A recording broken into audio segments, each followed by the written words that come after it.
munaasabadani oo ahayd mid si heer sare ah loo soo agaasimay isla markaana ay ka soo qayb galeen mas'uuliyiin ka tirsan maamul goboleedka Xaman iyo Xeeb iyo qaybaha kala duwan ee bulshada ku dhaqan degmada Go'dalabe maamul goboleedka Xaman iyo Xeeb ayaa xariga looga jaray hotel cusub oo laga hirgelinayo degmada Go'dalabe maamul goboleedka Xaman iyo Xeeb.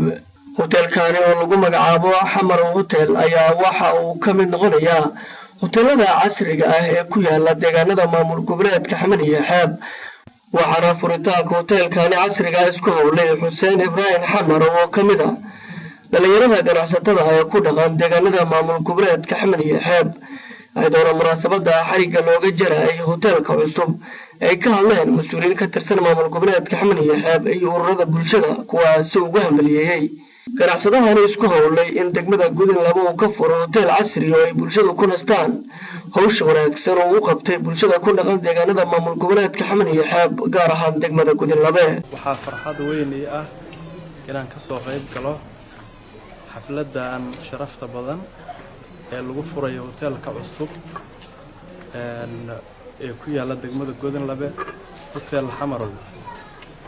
arrintaas oo ah arrin aad iyo aad u muhiim ah horumarna u ah deegaanka.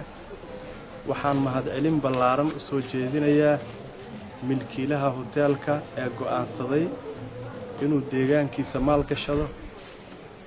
waxaan intaa ku darayaa ganacsatada iyo qurba joogta ka soo jeeda degmada Go'dalabe inay ku daydaan arrintaas oo arrin ku dayasho leh ayna dib u soo maal gashadaan deegaankooda.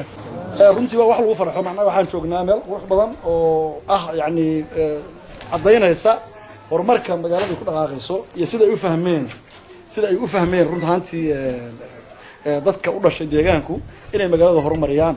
haddii Go'dalabe baabuurtu dhaafi jirtay oo waftigu dhaafi jiray wixii caawa ka dambeeyo waxa weeye waxaan leenahay soo dhawaada ayaan leenahay.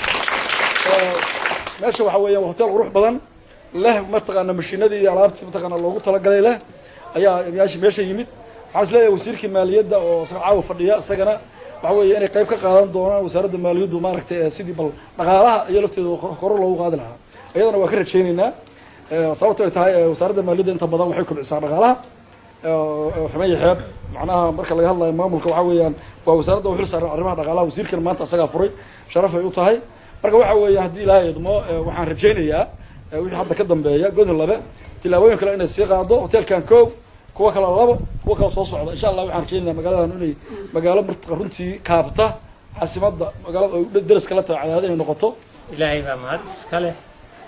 waxaan bogaadinaynaa ganacsadaha Xuseen Ibrahim Xamar oo dhaqaalihiisii iyo hantidiisii inuu deegaankiisa ku camiro ku maalgeliyo dadka tuso in uu maaragtay adduunka la jaan qaadi karto Go'dalabe waa bogaadinaynaa. dadka kale oo deegaanka u dhashay waxaan leenahay ku dayda ganacsadahaas ku dayda haddii qurba joog yihiin iyo haddii ay dad kale oo waxaysta oo dalka jooga yihiin. waxaan u sheegaynaa ummadda kale oo Soomaaliyeed cid kasta oo maal gashanaysa deegaanku waa u furan yahay.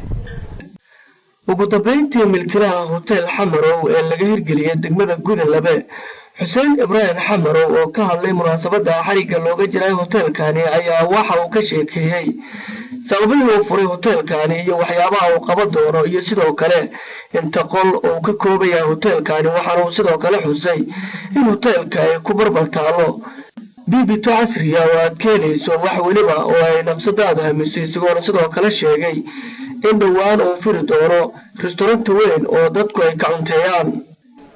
halkan waxaan raacsiinayaa warbixinta hotelku wuxuu ka kooban yahay lix qol iyo barandadiisa.